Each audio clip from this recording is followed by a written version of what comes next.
Good afternoon friends, চলে এলাম নতুন একটা ব্লগ নিয়ে। আজকের ব্লগটা হলো আমি আজকে লাঞ্চে কি রান্না করেছিলাম ওটা নিয়ে। আজ শরীরটা খুব একটা ভালো নেই, কেন জানি না, কাল সন্ধ্যে থেকেই খুব শরীরটা খারাপ লাগছে, মনে হচ্ছে জ্বর আসবে বলে। আর প্রচুর পা হাতের যন্ত্রণা হচ্ছে, তাই সেরকম কিছু রান্না করতে পারিনি। খুব সামান্যই রান্না করেছি, সব ভাজাভুজির উপর দিয়ে।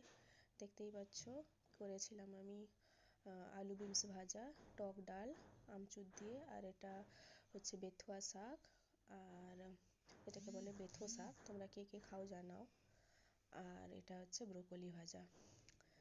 এটা সব কেটে রেখেছি, ওটা ভাজা চলছে এখন, এগুলো পরে ভাজবো। ডাল আর আলু বিনস ভাজা চলছে, ভাতটা পরে বসাবো। আর আমার মাম্মার জন্য পরে করব একটু।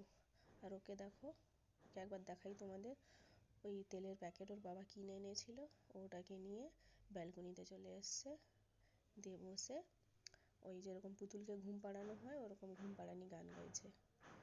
তারপর আমি বললাম, ফেলে দিবি, এটা ফেলে দিলে তো ফেটে যাবে, আমাকে দিয়ে দিবি।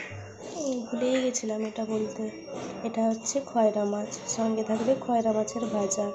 আর আমার মাম্মার জন্য ডিম দিয়ে ভাত ভেজে দেবো, ডিম আর এই যে সবজিগুলো ভেজেছি সেটাও জানিও। আর মাম্মার এটা হচ্ছে ভাত ভাজা আর টক দই, ওর জন্য ভাত ভেজেছি আর পাশে রাখা আছে টক দই।